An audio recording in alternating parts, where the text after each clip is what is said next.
Olá, meu nome é Leandro, eu sou professor de ciências e o título da aula que eu apresentarei, o tema, são bactérias.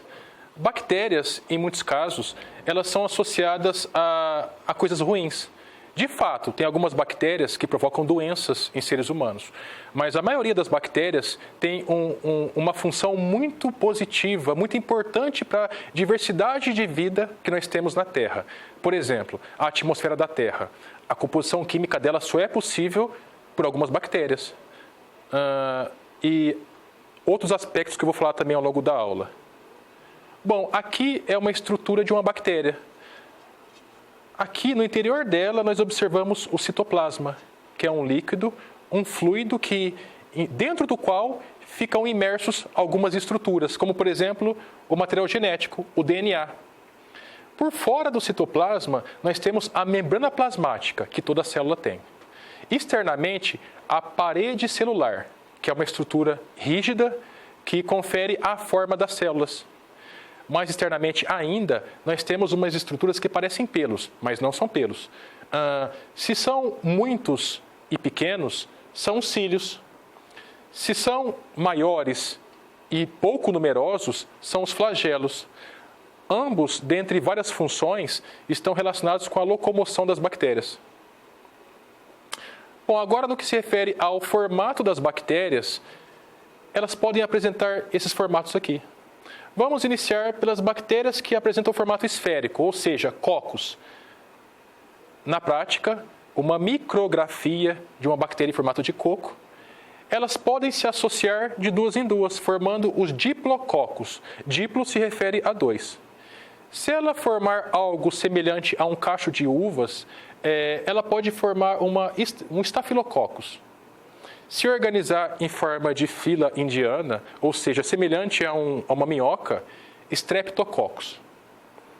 Nós temos agora algumas bactérias em formato espiral, ou seja, os espirilos, que na prática temos esse representante, que é uma bactéria que leva a uma doença sexualmente transmissível, que é a sífilis. Bactérias agora em formato de vírgula, os vibriões. Esse aqui é o vibrião da cólera.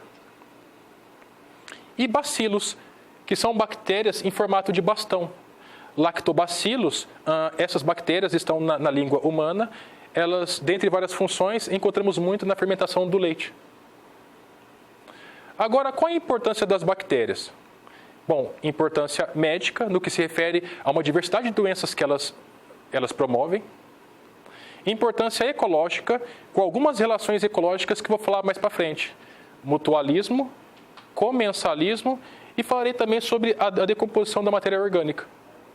E outra importância muito positiva para os seres humanos, biotecnológica. Vou falar de duas implicações. Na produção de medicamentos para a indústria farmacêutica e a produção de alimentos.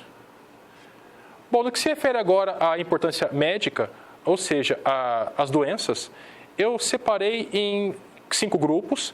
Primeiramente, aquelas bactérias, doenças bacterianas que são transmitidas pela saliva contaminada. Temos a tuberculose, que é uma doença que afeta os pulmões, e a meningite, ela afeta uma membrana que recobre o sistema nervoso central. De que forma nós podemos prevenir esse tipo de doença? Através do distanciamento da pessoa que se encontra contaminada. Agora, doenças bacterianas transmitidas por água e alimentos contaminados. A leptospirose, que ela é transmitida pela urina de alguns animais, especialmente ratos. Cólera é uma doença que promove diarreia nos seres humanos. Febre tifoide, ela pode provocar dores musculares, uma febre muito forte. Salmonelose, vou falar com mais detalhes no slide seguinte. Disenteria bacteriana, diarreia também. Botulismo, falarei também no slide específico, juntamente com tétano, que são bactérias que apresentam uma semelhança, um parentesco evolutivo. De que forma nós prevenimos essas doenças? Por meio, primeiramente, no serviço público, fornecer para a população água tratada. E, em segundo momento, alimentos contaminados, limpeza dos alimentos, lavagem adequada dos alimentos. Doenças sexualmente transmissíveis, 2, sífilis e gonorreia. Forma de prevenir essas doenças por meio de educação sexual. Hábitos como, por exemplo, sexo protegido com camisinha. Agora, outras doenças transmitidas por animais contaminados, novamente a leptospirose, porque o rato, por exemplo, pode urinar em cima desses alimentos, mas ele pode urinar também em outros locais, que pode levar à transmissão dos seres humanos. A febre maculosa, que ela é transmitida a partir do carrapato estrela. Esse carrapato ele é muito comum na área urbana, porque ele pode ser parasita de capivaras. Peste bubônica ou peste negra, entrarei em detalhes também nos próximos slides. E algumas outras doenças, a hanseníase ou lepra, que pode provocar lesões na pele, dentre outros sintomas também. E o tétano, como eu disse, eu farei nos próximos slides. Bom, a salmonelose, que é uma doença provocada pela bactéria Salmonella, que aqui está a micrografia representando ela. Ela geralmente está presente em alguns alimentos, como, por exemplo, ovos, leite e carne de diversos tipos, né? Essa bactéria ela se encontra também no intestino de vários animais, de mamíferos, de aves, de répteis. A principal forma de transmissão da salmonelose é por meio do ovo, porque no intestino da galinha tem essa bactéria em abundância.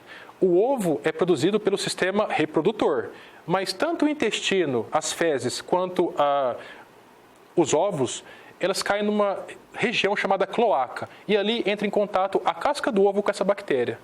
Em situações, por exemplo, de rachaduras na casca do ovo, essa bactéria pode penetrar e infectar o ovo por dentro. Ovo mal cozido, mal frito ou cru, ingerido, contaminado, pode levar a essa doença que termina com uma diarreia muito forte, pode até levar à morte, ao óbito. Peste bubônica, também chamada de peste negra, ela é provocada por essa bactéria aqui, cujo nome científico é Yersinia pestis.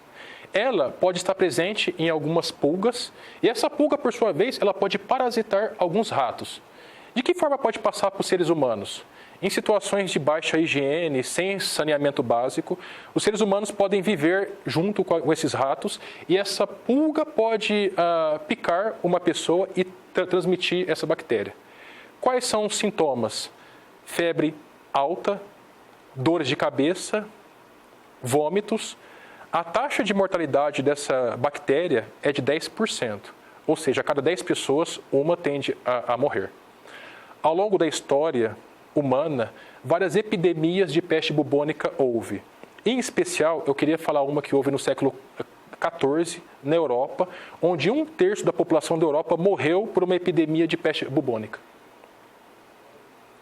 Agora, duas bactérias que eu coloquei juntas, que elas são primas evolutivas, tanto é que na foto podemos observar que elas são muito semelhantes. Uma que transmite o botulismo e outra o tétano. O que elas têm em comum? O gênero delas, ambas são Clostridium, ambas não gostam de oxigênio e ambas produzem uma toxina que causa a doença. Primeiramente, falar do botulismo. Essa bactéria, ambas têm esporos, que é algo semelhante a um ovo, mas não é um ovo. Um esporo é algo que permite que essas bactérias sobrevivam no ambiente. Quando um esporo de uma bactéria do botulismo cai, por exemplo, numa lata de alimento e ela é fechada, se ela encontra uma região sem oxigênio, ela começa a se multiplicar. E começa a liberar uma toxina. A pessoa que ingerir esse alimento vai se contaminar. O tétano, de forma semelhante, mas os esporos se encontram na superfície da terra. Ela pode estar presente também sobre um metal pontiagudo, a pessoa se fere, o ferimento é profundo e o esporo encontra uma região sem oxigênio no corpo. Ali ele começa a se multiplicar e promove a doença. Então percebam, o que promove o tétano não é a ferrugem, e sim o esporo da bactéria que está no metal. Agora, alguns aspectos positivos, ecológico, o mutualismo. O mutualismo é uma associação entre dois seres vivos, benéfica para os dois, onde se você separar as espécies, ambas morrem. Um tipo de relação de mutualismo entre bactérias e seres vivos são entre os ruminantes, que são animais que têm o sistema digestório um pouco diferente, tem o rumen. O rumen é um local onde algumas bactérias ficam e elas permitem a digestão da celulose. A celulose ela é obtida a partir da... O animal ele se alimenta de capim e no capim tem a celulose. Um animal por si não conseguiria digerir a celulose. Essas bactérias promovem essa ação e quebra a celulose em açúcares, que é a fonte de energia dos seres vivos, né? Repito, se você separar os seres vivos, ambos morrem, tanto o ruminante quanto a bactéria. Uma outra relação ecológica é o comensalismo. No entanto, a diferença com relação ao mutualismo é que se você separar as duas espécies, elas não morrem. Como exemplo, nós temos as bactérias que estão associadas no nosso corpo. Segundo uma pesquisa realizada pela revista Science, publicada na revista Science, na pele foi encontrada nessa pesquisa 48 tipos diferentes de bactérias. Na boca, 56 e no intestino, 195. Isso é diversidade. No que se refere à quantidade, tem algumas pesquisas que encontraram no intestino humano de algumas pessoas 2 quilos de bactérias.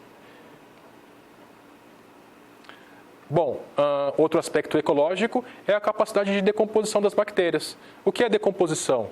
É pegar matéria orgânica, como por exemplo restos de folhas que caem de árvores, galhos, carcaça de animais mortos e destruir aquela estrutura para poder devolver os minerais para o meio ambiente. Se não houvesse a decomposição bacteriana, haveria um acúmulo muito maior de matéria orgânica do que nós observamos. Lembrando que os fungos têm um papel de decomposição juntamente com as bactérias. Agora, a importância biotecnológica das bactérias. O que vem a ser a biotecnologia? É uma tecnologia que utiliza seres vivos para produzir alguns produtos de interesse ou modificar algum outro produto, eventualmente. Nesse exemplo, nós temos 2 aplicações aqui, na área médica e na indústria de alimentos.